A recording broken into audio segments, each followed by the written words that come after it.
Jaya Radha Madhava Kunja Bihari Jaya Radha Madhava Jaya Radha Madhava Kunja Bihari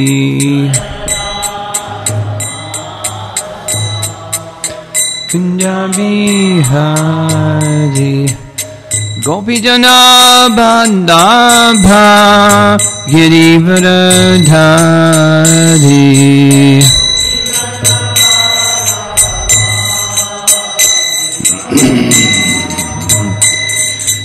Gopijana Bandabha Girivardhari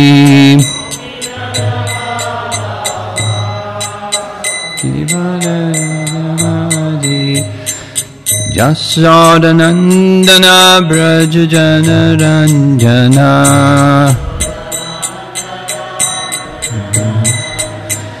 Jasodanandana Braja Janaranjana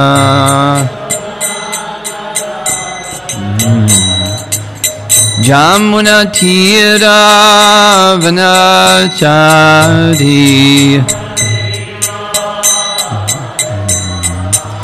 Jamuna Tira Vanachari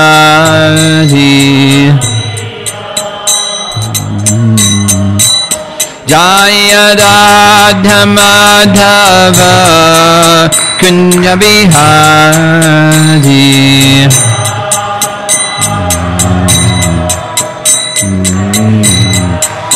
Jaya Radha Madhava Kunja Bihari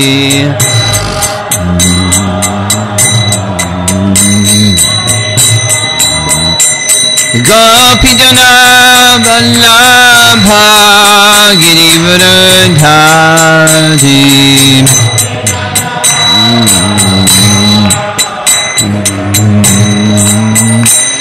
Gopijana Vallabha Girivardhari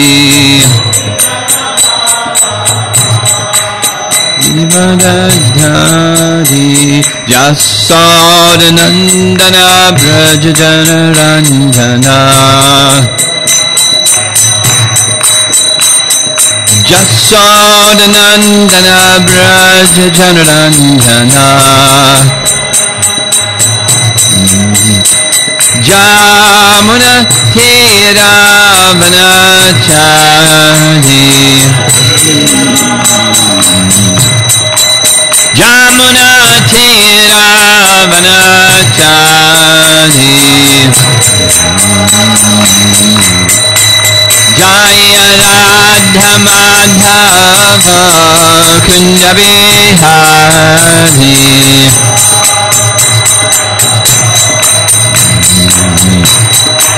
Jaya Radha Madhava Kunja Bihari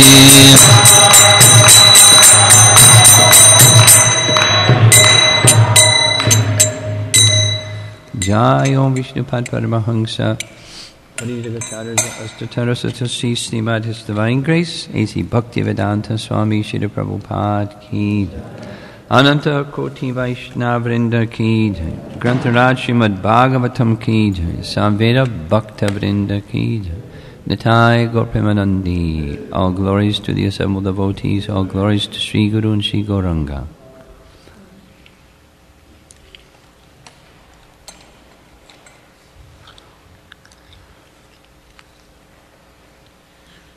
Om Namo Bhagavate Vasudevaya. Om Namo Bhagavate Vasudevaya. Om Namo Bhagavate Vasudevaya.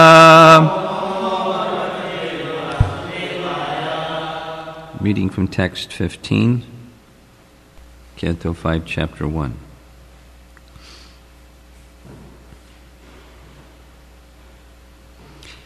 Isabrishrishtam yavarundramanigna.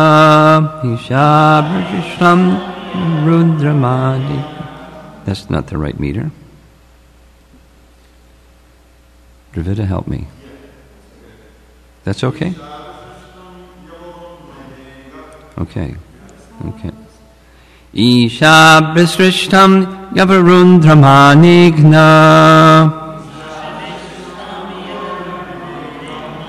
Dukham sukham va guna karma sangat.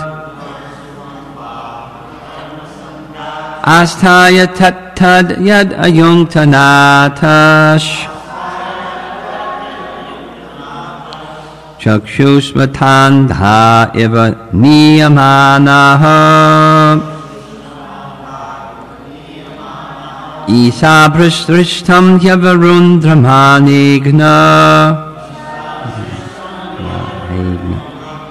Dukha sukham va guna karma sangat. Asthaya tattad yad ayunkanatas. Chakshushmatandha eva niyamanaha.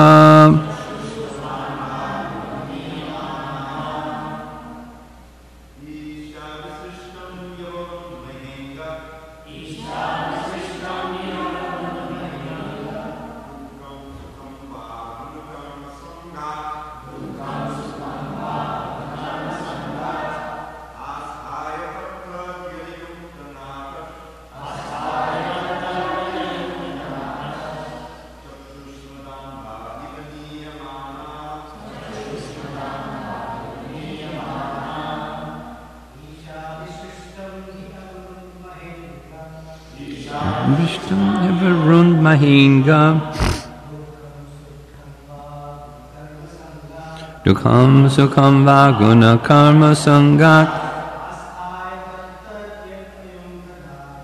Asthaya tattad yad ayunkanatas.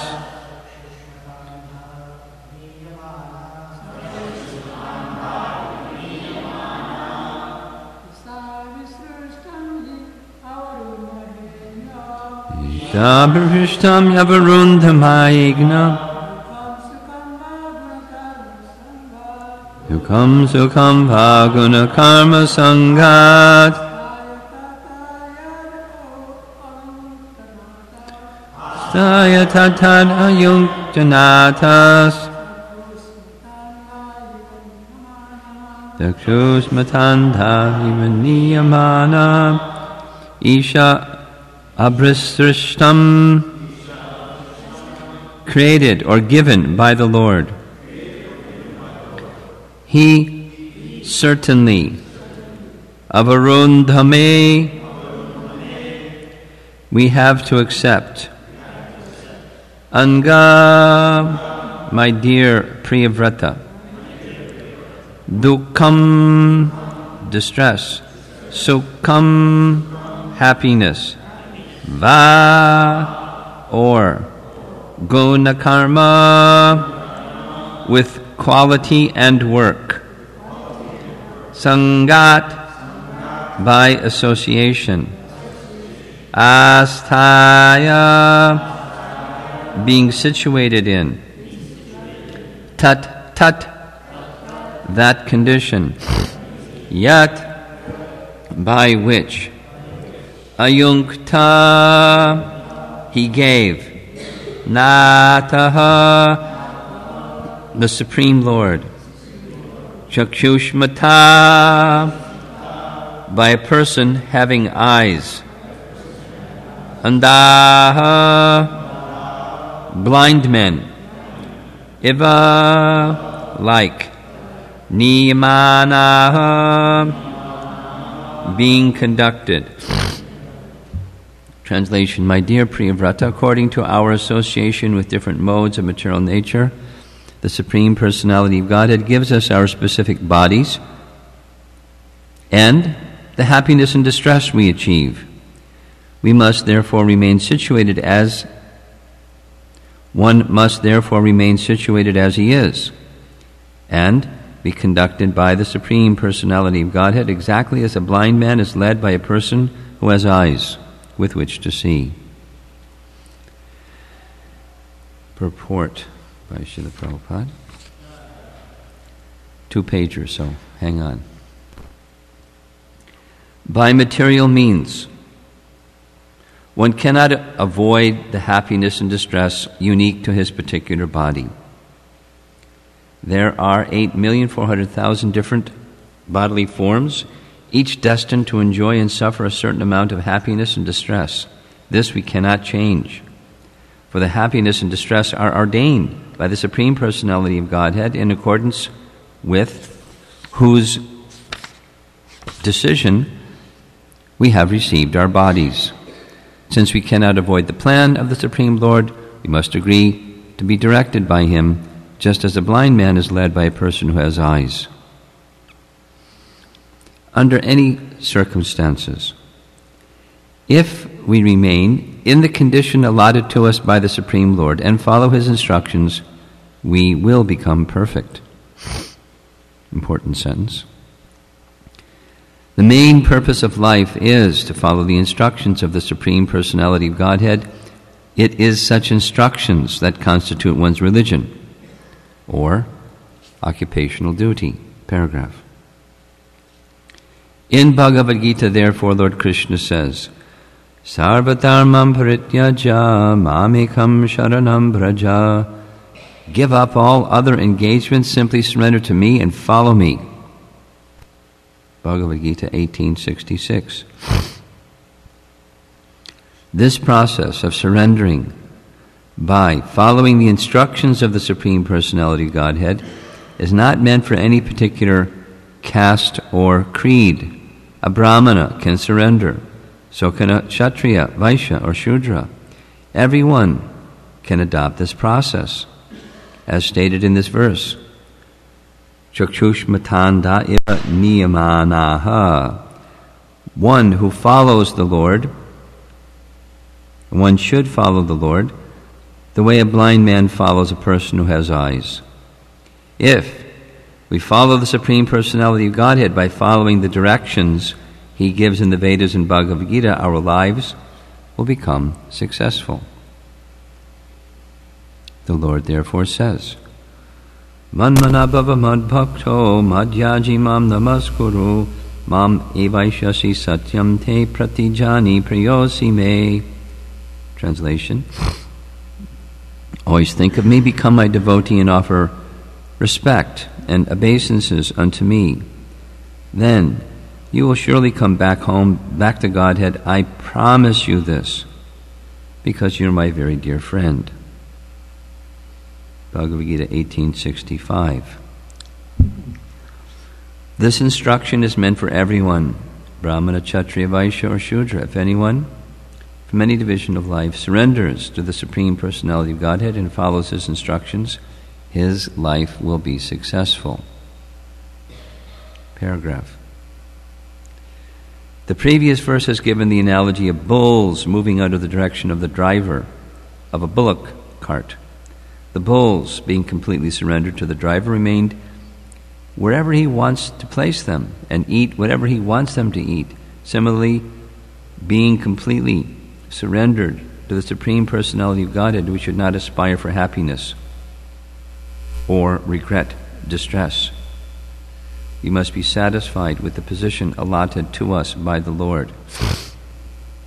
We should follow the path of devotional service and not be dissatisfied with the happiness and distress He has given. People in the material modes of passion and ignorance generally cannot understand the plan of the Supreme Personality of Godhead with its 8,400,000 forms of life, but the human form affords one the special privilege to understand this plan, engage in devotional service, and elevate oneself to the highest position of perfection by following the Lord's instructions. The entire world is working under the influence of the modes of material nature, especially ignorance and passion. But if people engage in hearing and chanting about the glories of the Supreme Lord, their lives can be successful, and they can be elevated to the highest perfection. In the Brihan Naradiya Purana, therefore, it is said, Harer Nama, Harer Nama, Harer Nama eva kevalam, kalo nastyeva, nastyeva, nastyeva gatir anyata. Translation: in this age of Kali, there is no other way, no other way, no other way for spiritual perfection than the holy name, the holy name, the holy name of the Lord. Everyone should be given the chance to hear the holy names of the Supreme Personality of Godhead, for thus one will gradually come to understand his real position in life and be elevated to the transcendental position above the mode of goodness. Thus all impediments to his progress will be cut to pieces. In conclusion,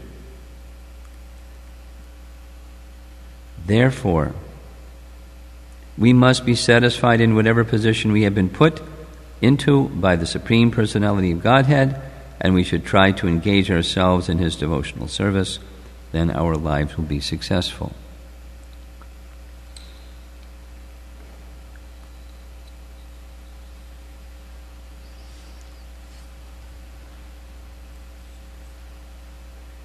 When I read the verse in purport, it sounded like the Say Yes to Krishna verse. We had a theme during one of our Gita Nagari retreats, Say Yes to Krishna. Maybe some of you remember that one. Everybody got a Say Yes to Krishna button. And that means say no to Maya. You can't say yes to Krishna and yes to Maya. You have to choose Maya or Krishna.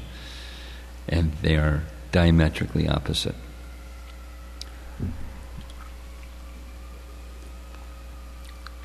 The scene here, the painting itself is beautiful, but the scene is Priyavrata, the elder brother of Uttanapada,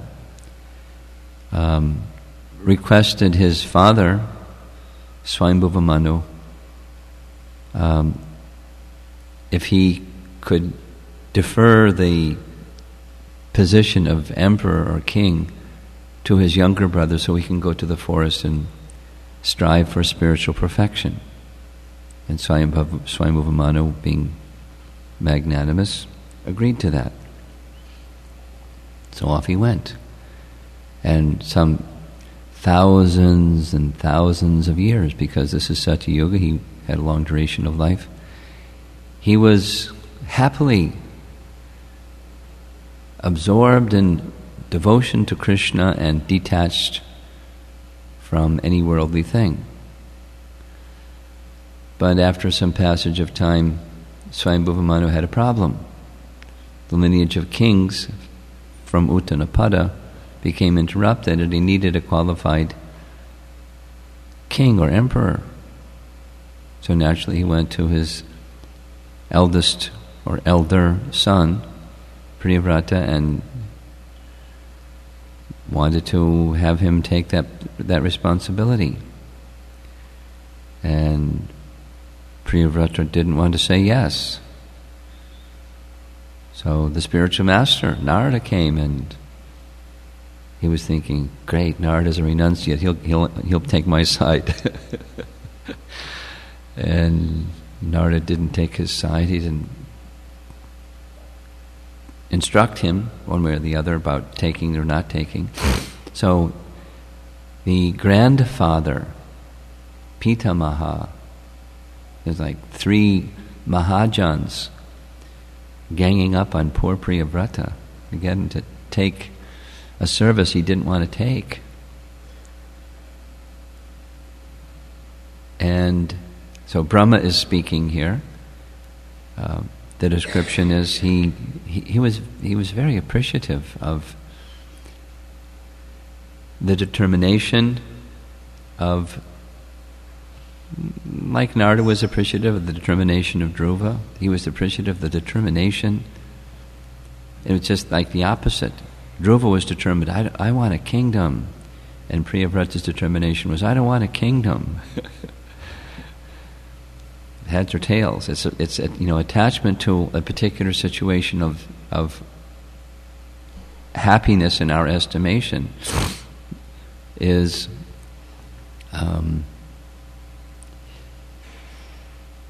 it's one kind or another kind of material attachment if the Supreme Personality of Godhead, or in this case Swayambhuva Manu, a Mahajan, and Lord Brahma, a Mahajan and the creator of the universe. Narada's position isn't identified so clearly in which way he's tilting, but certainly wanting protection of all the citizens is something any saintly person would wish, and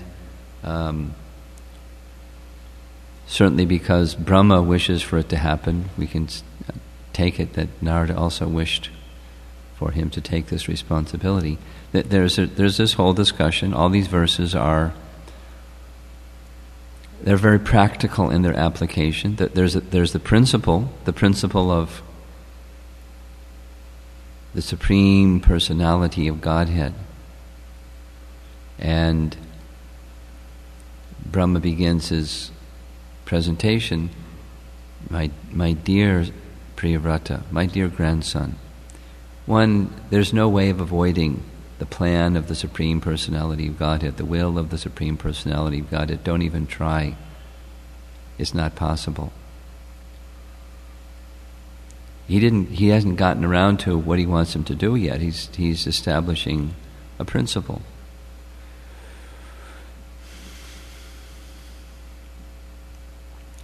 And how are those things determined? Well, we heard in this purport, it's determined by the Supreme Personality of Godhead. What are one's duties? What body one will receive? What happiness and distress in that embodied condition one will receive? It's all under a higher authority. Not exactly predestiny, because it can happen this way or that way, but it's a certain amount of distress, a certain amount of happiness is going to come. A certain amount of conducting one's life according to one's nature is going to come, whether you're here or there or this situation, that situation.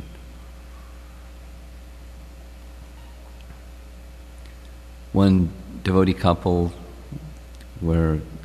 over the past year, they've been entertaining the idea of shifting from one location to another location, and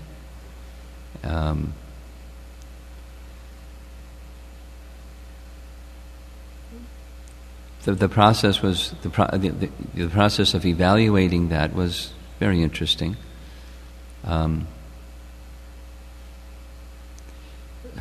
One has to, beside that particular application, one of the realizations was whatever troubles are being carried in our mind when we go from this situation to that situation, guess what? Your mind goes with you, and the troubles of your mind go with you.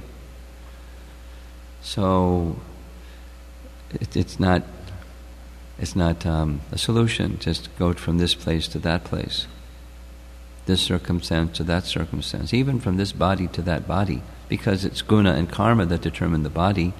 And you get another body, and the guna and karma is going to prevail under the supervision of the Personality of Godhead. So, life, it's very practical. It's philosophical, but it's very practical. Life carries with it things that we like. Life carries with it things we don't like. And that's life. And the disposition of fruitive activity is I go after the things I like, and I try to minimize or eliminate the things I don't like. And that's my project. That's life's project. Increasing the things that I like and diminishing the things I don't like. And the model that's being presented as an alternative to Priyavrata and to us is the other model is there are, according to guna and karma, the Vedic model is there are duties that are natural for one with a certain guna and a certain karma, and one should act accordingly under the direction of a qualified director, the spiritual master and the personality Godhead, and the injunctions within the scripture. And being submissive to that model, that means being submissive to the personality of Godhead, and by so doing,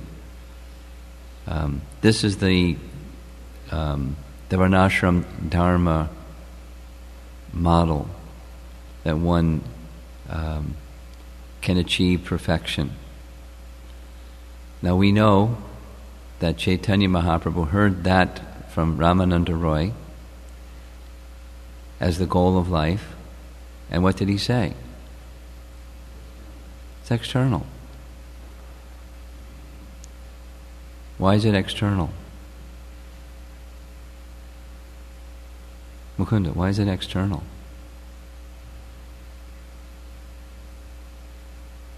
Because whatever actions you perform, no one can know what was going on internally. So, I'm listening.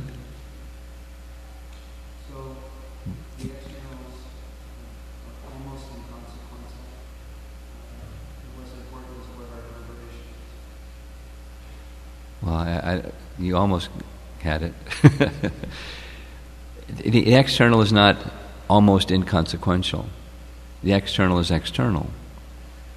If the external is almost inconsequential, then it's party time. We can do whatever because it's almost inconsequential. What's really important is that I party for Krishna.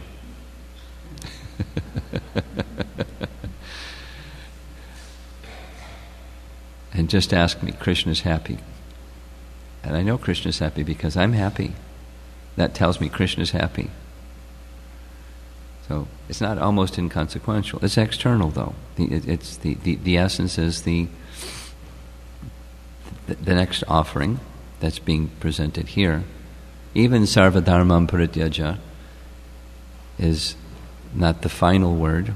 The engagement, according to this discussion with Ramananda Roy and Chaitanya Mahaprabhu, the hearing and staying in one's position, certainly executing one's duties in one's position, and submitting oneself to the process of purification through hearing and chanting.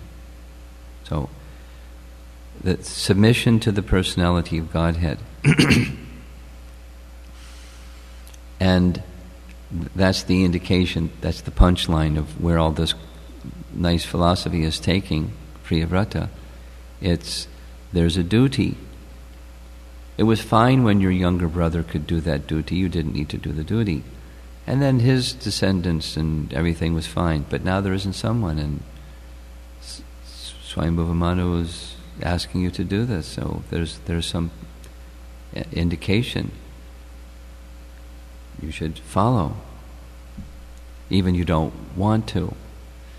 There's in Nectar of Devotion, there's a little but very nice, very important description of the position of the mood of service, dasya. The example that's given is Pradyumna, the son of Krishna. And it's described, if Pradyumna didn't want to do something, but Krishna indicated something was wanted, he would do what Krishna wanted and leave aside the thing he didn't want. And then conversely, if he wanted something and Krishna didn't want that something, he let go of that something Krishna didn't want because of that principle of surrender.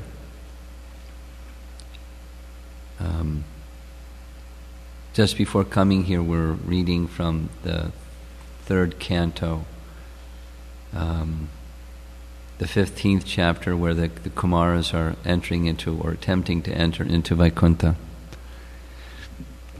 And in that section, Prabhupada gives a very nice definition, very short, very nice definition of sacrifice. Yajna means sacrifice. So he gives the definition: sacrifice means to subordinate one's own interests for the interests of another. So interests like sva-artha, one's own artha, one's interest. Here, Priyavrata has he has his interest, like Arjuna had his interest, and we have our interest. We have something that we think, this is my interest. This is good for me. And that's natural. And the Vedic position, like the bull, prior verse example, the bull submits himself to the driver. And if the driver says, go here, you go, he goes here. Go there, you go there. Stop, go, eat this, etc. He's at the beck and call of the driver. In fact, there are ways to have the bull be directed just by sound. Prasanna Maharaj was describing this to me. There was when he was healthier and younger, for plowing the fields, instead of oxen, they had horses, I think. And he trained the horses, standing behind them with a rope, and he would pull on the left side and say whatever you say, gi and ha, and then there was another signal for turn around, to go down the next row. So after doing it so many times, it got to the point where he could stand at the fence and say gi and ha, and they'd follow just by sound command. It's interesting. So the sound vibration of the Vedas, it binds the dharmic person to the commands of the Supreme Personality of Godhead. A common metaphor that's used throughout the Bhagavatam is the ring in the nose of the bull. And the ring in the nose of the bull is the ring compared to society, is the codes of dharma. And voluntarily, a dharmic person submits themselves to the ring in the nose, the codes of dharma. Voluntarily, go ahead, fit that big ugly thing in my nose, and then you say gi and ha, and I'm going left and right, just based on the sound command, on the indications of the Supreme. And Prabhupada says it right in the purport, that dharma is the instructions of the Supreme Lord. Dharma, or religion, means laws of God. And a religious person is one who follows the laws of God. Real simple. Real simple. So the essence is not just the following, the essence is the submission. That's the internal part. The internal part, the submission. Along with the submission comes the external part.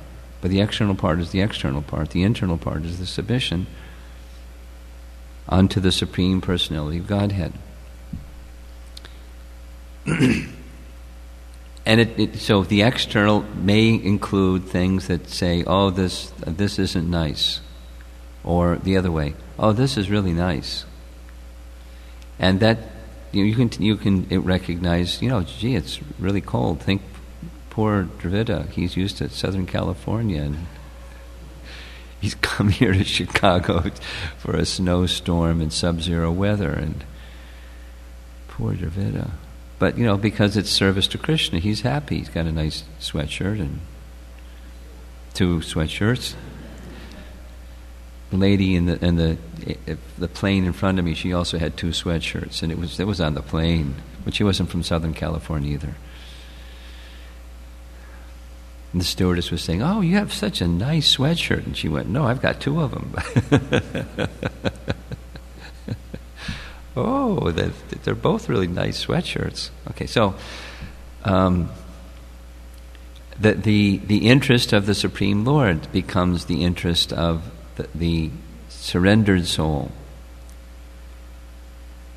And it's certainly helpful, more than helpful, it's Krishna conscious to have some understanding of what the Lord wants. So, in this case, it's three voices, three Mahajans. The three Mahajans are saying, take up this service. And he's saying, I don't want to take up this service. And he has some good reasons. He's very happy. He doesn't want all that complexity. He doesn't want all the stuff that goes along with being a king, and et cetera, et cetera. So, I got to have a queen, I got to have a palace, I got to have all this wealth, I got to do all this stuff. It's like, would you remember in school we had Teacher-Student Day. Did you have that in your schools, Teacher-Student Day? So, we got, prepare a class and get in front of the class and, discipline, because when you're the student teacher, there's undisciplined, there's indiscipline in the classroom.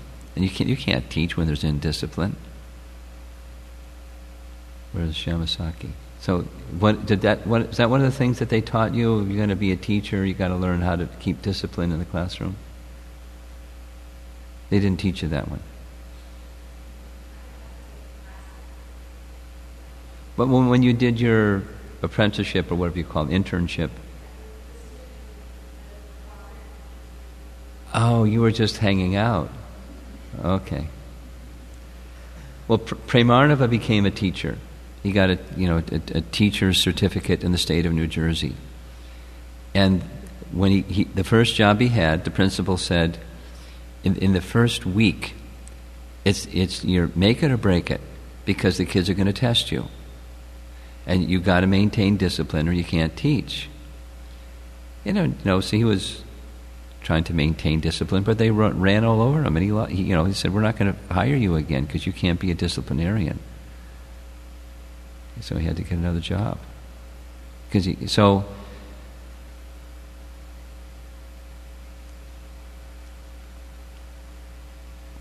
were those examples to illustrate? There's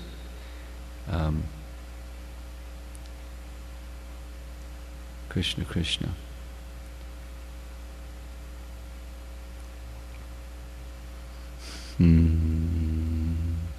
Anybody help me? Where was I going with that? Yeah.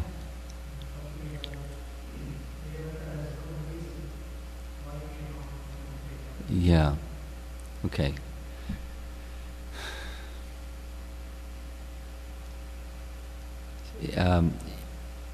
Okay. He was accepting.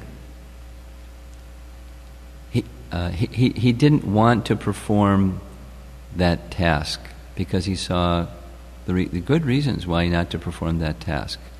But he was able to be disciplined by those who were his superiors because they then understood. They were giving him the reasons why you really don't have a choice. You want to be, a theistic person. The Supreme Lord has a plan. Now, just one last thing here. We know from the first canto, chapter 9, Bhishma Dev, where Bhishma Dev is explaining to Yudhisthira, no one can understand the plan of the Lord. Great rishis, demigods, most learned persons, they try to understand the plan of the Lord, and guess what? They can't understand the plan of the Lord. So Yudhisthira, don't try to understand the plan of the Lord. Why things happen a certain way instead of some other way, we cannot discern the fullness of the plan of the Lord. So you just accept the plan of the Lord. And he indicates there are three things that you should consider besides the plan of the Lord. all your activities are conducted according to the codes of religion, theistic conduct, and that you do them under the guidance of qualified brahmanas, and that you do those duties for the happiness or pleasure or in service to the Supreme Lord. That's where your attention should go, not into outcomes. So we may want to go down this path. And if there's some very clear indication, don't go down this path. We should be prepared to not go down this path. Not just, or take another, there's a circumstance that's confronting our life. And we don't like it. But if there are certain things that, it's, too bad you don't like it. Because they're, like say, a health problem. You can do whatever you can do to take care of a health problem, but if it's there, what are you going to do? There are so many different conflicting circumstances that come. Overcoming of obstacles and the path of devotional service doesn't mean get out your bazooka and blast them and get them out of the way. Overcoming obstacles can mean just transcending them, becoming more Krishna conscious than the obstacle that's being presented by taking shelter of Krishna. And by purity and by Krishna consciousness, those circumstances can then just change. Just poof. Poof. There's so many examples of that. I'm sure that everybody in the room has had some experience or other, to some degree or another. Just poof. Or slowly. But in other words, it's not in our control. So what's in our control? Our free will choice is in our control. That's one thing that's in our control. And use that free will choice wisely. And here's this, in submission to qualified persons, as Bhishma Dev was saying. So can we know the plan of the Lord? Here, different than what Bhishma Dev is saying, at least sounds like different. Twice Prabhupada says in the purport. People in the material modes of passion and ignorance generally cannot understand the plan of the Supreme Personality of Godhead with its 8,400,000 forms of life. But the human form affords one the special privilege to understand this plan, engage in devotional service, and elevate one to the highest position of perfection by following the Lord's instructions. It's not exactly the use of the term know the plan of the Lord is not why a particular outcome is the way that it is, or why someone who is very virtuous and kind and nice has some calamity happen. One may not understand those kinds of detailed things, but that kind of a plan of the Lord. But the plan of the Lord, at least as I'm reading it here, is follow His instruction. There's guna and karma, there's quality in work, and there's a fixed amount of the plan that's being described here. There's a Supreme Lord, He's the controller. Follow Him. That's the plan of the Lord for us. The details we may not understand. Follow the program. The submission to the Supreme Personality of Godhead, as opposed to the artificially independent sense of independence program that most people are engaged in, just ignoring the Personality of Godhead. That's not the plan of the Lord. That's misery. That's illusion.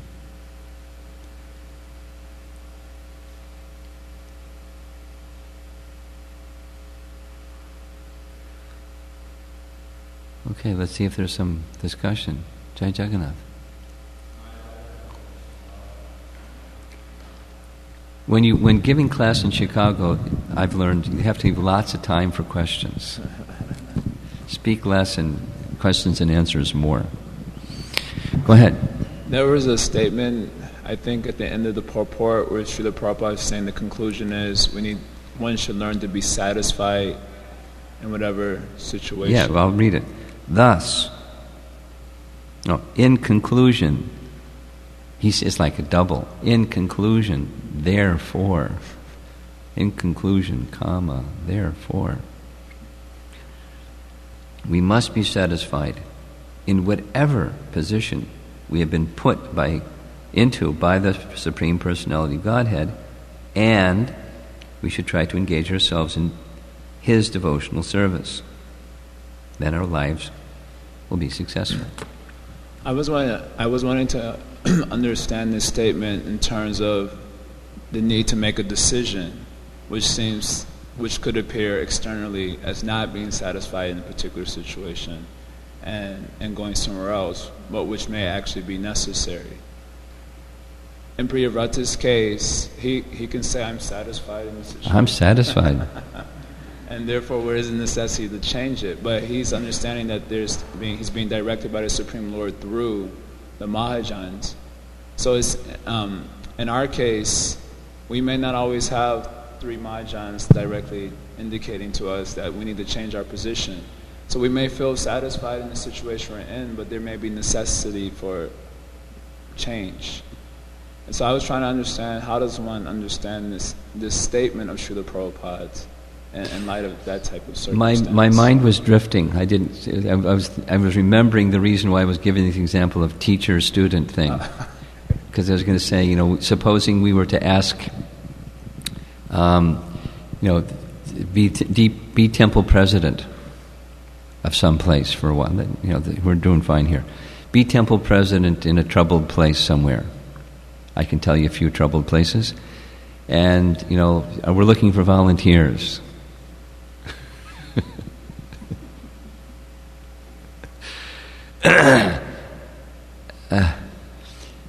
It's for those of us that have taken on some responsibility like this, we know that it's a thankless task. I mean, every now and then people say thank you, but there's lots of pie in the face. It's just immediately you're it's a punching bag, or just a target for all kinds of unpleasant things. Although you're sacrificing and sacrificing and sacrificing, and it's the ability doing the best you can, it's very difficult. It's very difficult. So that's kind of the situation. The reason, the thought was that's kind of the situation for Priyavrata. I don't want to be a temple president. I don't want to be an emperor of the universe. Thank you. All that goes with it. I'm peaceful and happy, and he'd been doing it for years and years and years. He was detached even before when he went to the forest, and by the time, this is years and years, he is completely detached. Now take up a situation where it requires attachment. I don't want to. And the benediction that comes at the end is, Brahma says, don't worry, you will be free from entanglement, although you'll become attached. You'll be released at the end.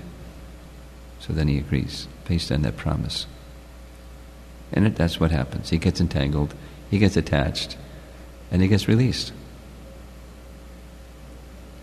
But so sometimes taking on some tasks, I'm not answering your question yet, but just sometimes taking on some tasks means, it's grief. And, why would I say yes to grief? I want to be happy. So, different things. Oh, I got to chant my rounds. Or I've got some project, and all right, something. Something.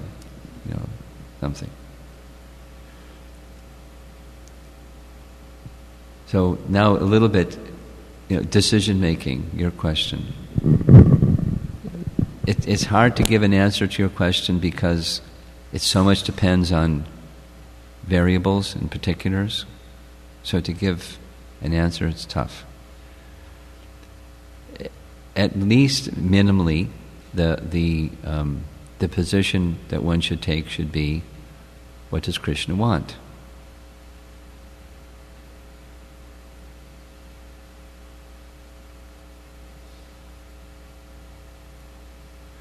Whether it's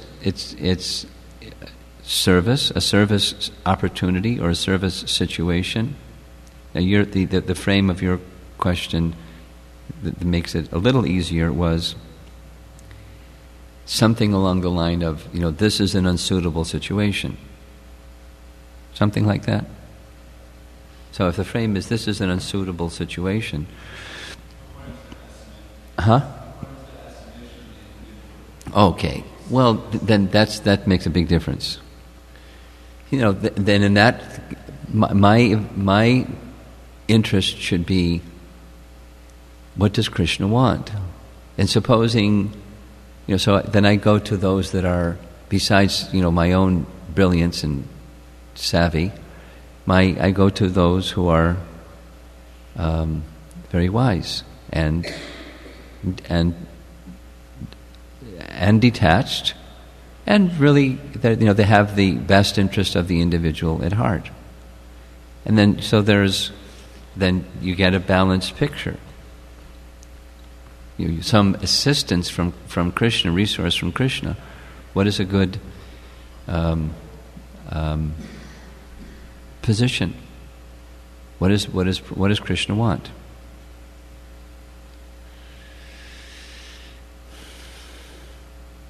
That's a role of a brahmana, where they're not invested in a particular get something done. They're just situated in knowledge, and they're wise, and they're detached. So, like, Dravid is a very wonderful example. He does his editing, but he's certainly a member of ISKCON, but he's not has got his hand on the steering wheel on any ISKCON project. So, Brahminical persons that are detached, they're really good resource. They're very valuable resource for society to get some indication on, the particular example you're asking is, am I in the right situation? But I'll broaden it and say, what should we as a group of persons, my immediate circle of friends, or the temple, or our society, and make the circle, bigger? What directions do we go in a particular matter?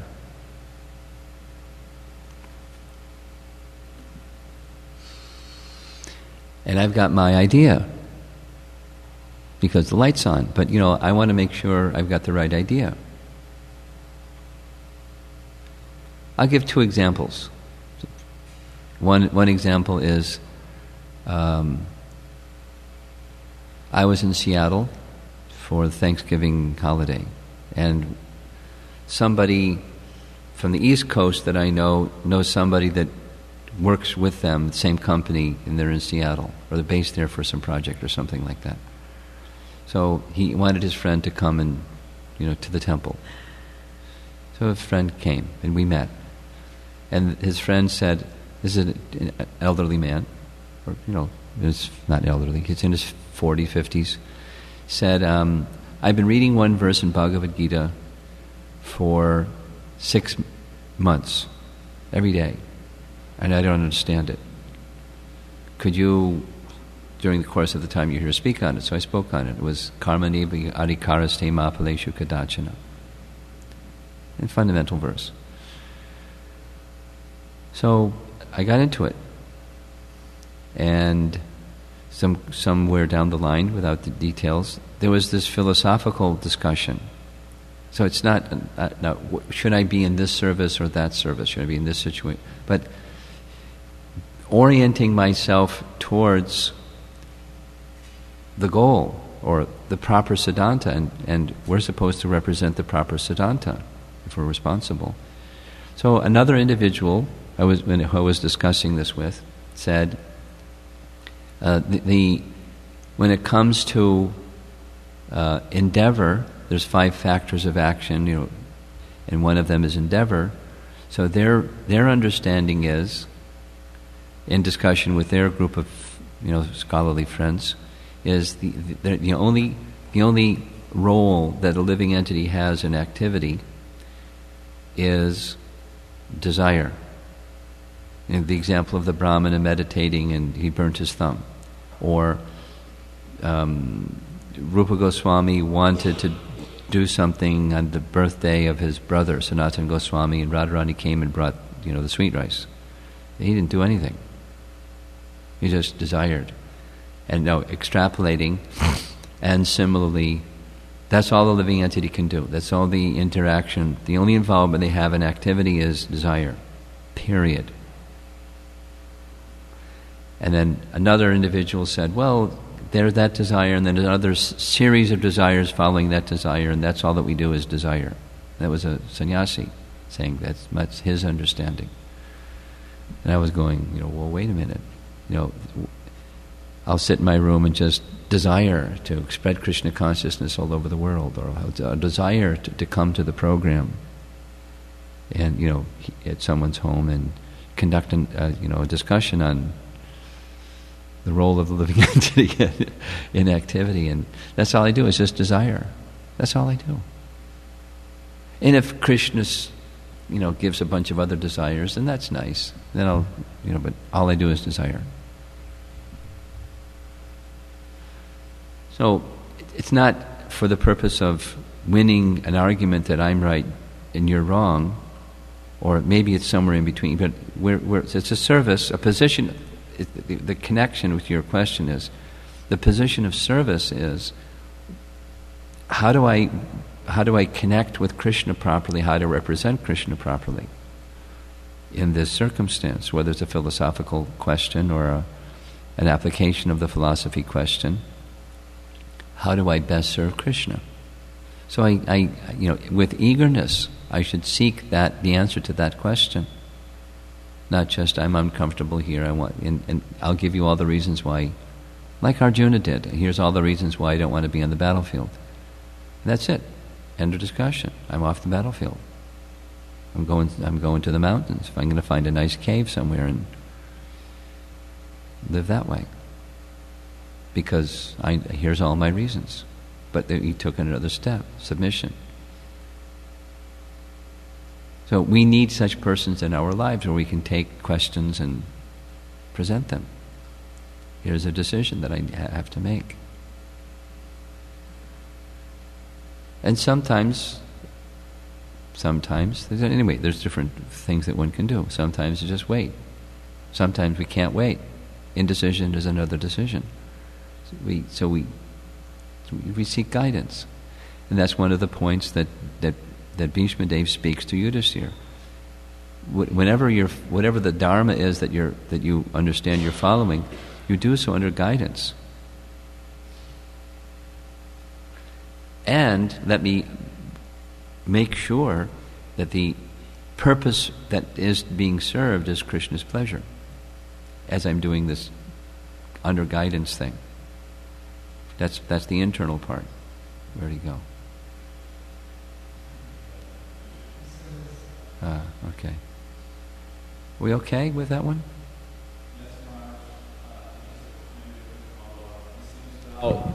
It seems without sufficient faith in those who would help us crystallize what Krishna wants us to do, then we're in a very complicated situation. Yes. Prabhupada's, I've been delightedly listening to room conversations and morning walk conversations with Prabhupada, because I've heard his lectures all like 4 times, so I found this other treasure. And in a few of them, Prabhupada is taking this very point and saying there must be some authority. Like, that's an axiom. There must be some authority. And if I don't have faith in some authority, then I accept another authority, my mind. My mind becomes my authority, but I must accept some authority.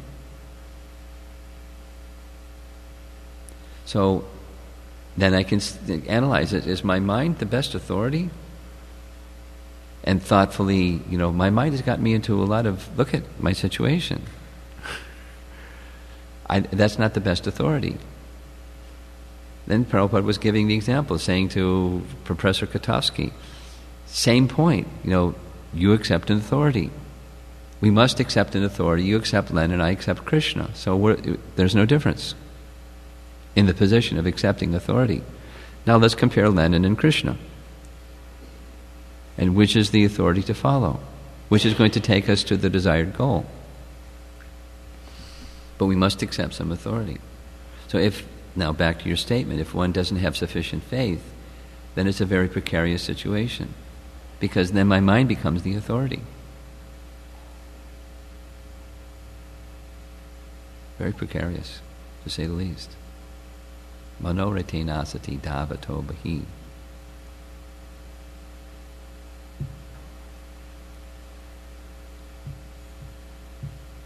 Yes, Karunanidhi. Under certain situation, why I lose interest in path of devotional service? Why you what? Lose interest for eagerness. Why is there interest in enjoying?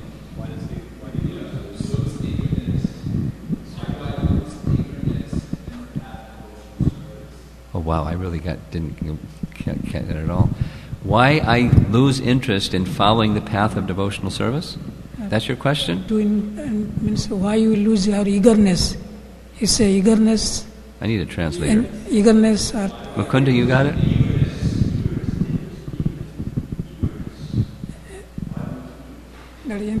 You know why. The modes of nature and our attachment to being an independent enjoyer. So, for a while, I'm eager for serving Krishna. And then, some time passes, and, the wandering mind goes over to my senses and my pleasures and my desires and my stuff. My submission slackens and Maya takes over. And there's no delay. Remember one lecture in the Brooklyn Temple, maybe Drivida, you were there. Prabhupada was speaking about sankalpa vikalpa and saying that it's not that, it's not that when you, I've been serving Krishna for some time and I'm thinking, take a little break there's no such thing. Take a break from devotional service. There's no such thing. You're in devotional service. But Prabhupada was saying, it's not that you then have to call Maya. Immediately Maya is there. As soon as that submission to Krishna, seeking the pleasure of Krishna slackens, to even some degree, immediately Maya is there, giving you lots to do and taking you away from Krishna. Immediately. It's like, light and darkness, or the object and the shadow. We're habituated for countless lifetimes to enjoying independently of Krishna. So devotional services, seeing Krishna's happiness. When that submission slackens, we're over in the other program. Maya's program. Immediately. No delay. It's not that, so Prabhupada's statement was not like, okay, Maya, can you please come? She's already there. Immediately.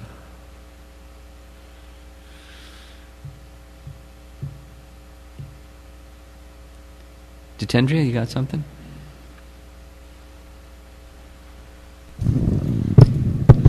I was thinking of this picture that Gokulananda has down in his office. It's like there's Prabhupada sitting and then Krishna's behind him kind of comforting him.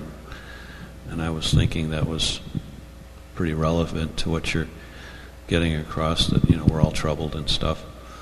And then I was thinking of questioning there's a movie called Ganga Din, and he says, ours is not to wonder why, but to do or die.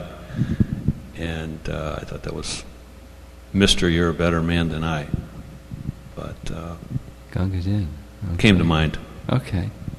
Hare Krishna. Okay. We're good? Any other?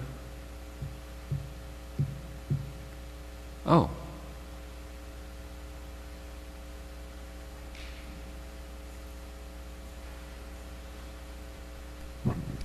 Thank you, Maharaj, for the class.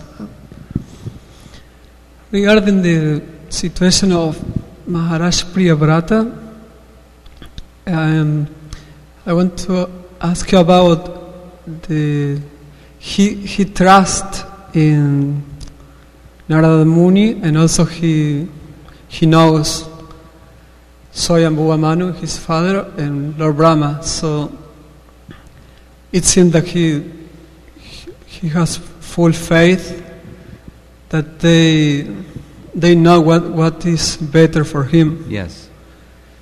So in our life, in the society of ISKCON, we are also sometimes asked to do different service or don't do what we like to do. And so how we build trust that our superiors, they are giving us the instructions, or they are placing us in a situation that will be beneficial, and so in such a way that in the future we won't be resentful. Like sometimes happens in society that devotees, they surrender or they agree to do certain service, and because things may not, like Priyavrata Maharaj, later he became more entangled. Yes, So he did. he did. So he could say, because they asked me to do this, but he didn't act like that. He just... So Yeah. no, that's my... Well, nice question, very thoughtful question. And as you were asking your question, I was thinking, and two sides. Even in the situation where, because your specific question is how we can develop sufficient faith. Supposing in the very example, or in our ISKCON life, we have faith, and then we, someone is advising us, like, you're coming and spending some time here in Chicago with us, instead of being in Argentina. That was an act of faith. Now you're here, and supposing whatever, something comes, and it's hey, wait a minute, maybe that wasn't the right advice. Or, join the Hare Krishna movement and start chanting Hare Krishna, and I do, and then, these calamities start happening. Maybe I didn't get the right advice. Remember one of our discussions, someone advised me to develop loving relationships with devotees, and now look I have all these problems. It's not that the instruction is wrong, because in the material world, there's complications. It's the nature of the place. So your question specifically is not how everything is going to go smoothly, but how we can have the faith that the advice is the right kind of advice. Is it really in Krishna's interest? Not just my interest, but my interest is Krishna's interest. Is it really in Krishna's interest? How do I develop that faith? So there's a do not judge the outcome. The outcome is not the short-term outcome is not the deciding factor about whether the advice given is the correct advice. Is it in Krishna's interest? because of what's being presented here. There's a certain amount of happiness and unhappiness or sorrow that's going to come in our lives. It's not because I did this, now I got some sorrow, oh, it was the wrong advice. The person wasn't the right person. I've misplaced my faith, improperly placed my faith. So, our standards are Guru Sadhu Shastra. What is it, the indication of Krishna? There's also some subjectivity, some evaluation of the individual, and are they in relation to me and in relation to others consistently thinking of the welfare of others. Like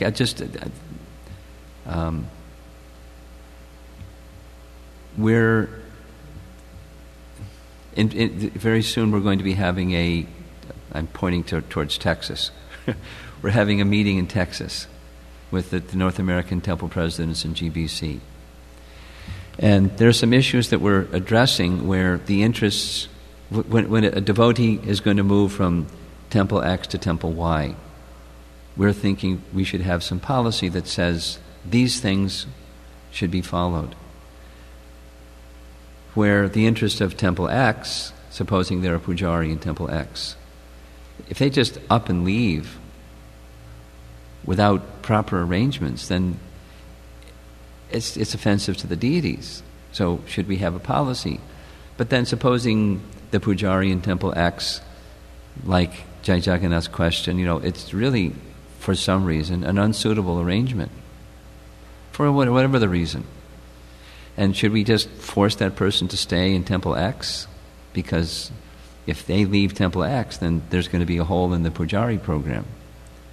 So the interests of the individual and the interests of the organization, just in terms of policy. So aside from, a particular person's advice, should I stay in this situation or should I leave the situation? Or should I try to improve the situation? What should I do? There's about, so if there's, the faith is to see the persons who I'm receiving advice from, they can think broadly. They can think not only the institution or only me, they can think of Krishna and Krishna's interest. And I see that consistently there's this balance in and how they're conducting themselves. And that takes purity, and it takes experience, and it takes wisdom, and it takes the kind of quality that's needed to have reposed faith in someone that here's an individual who I can take guidance from. It's not, the criterion is, I see that they're a perfect person. That bar is too high. But take guidance from, I'm still taking responsibility because they're my decisions. Like, Priyavrata made the decision. Like Arjuna was given the opportunity by Krishna. Now you've heard, you decide. We take responsibility for our decisions. But where do I repose my faith? Where should I hear from? Here's someone that's consistently. They're very balanced. They're very broad. They're very wise. They're not simply speaking from partiality. And if they have partiality, they'll make a disclaimer, or maybe excuse themselves or recuse themselves from offering advice, because I'm partial here. I can't be impartial. I better not give you some advice, because my impartial is way over on this side. And here's why. So, and somebody that can conduct themselves in that way, that's a person, they're worthy of reposing your faith. They think long term of the interests of the big picture, and it means Krishna's interest. Their statements are consistent with the scripture.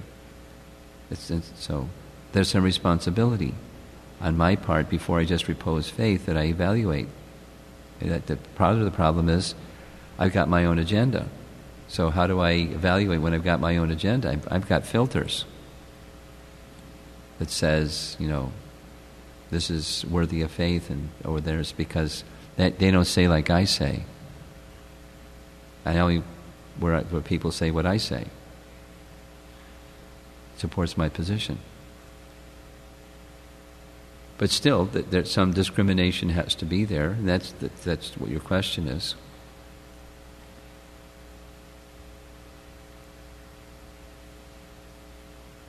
Not only in dealing with me, but in dealing with their advice giving to others or their guidance of others. That they're, as far as my experience goes, they're viewing the bigger picture. Not just the individual or the institution or a need that has to be fulfilled, but the bigger picture. And they're very faithful followers of our founder Acharya.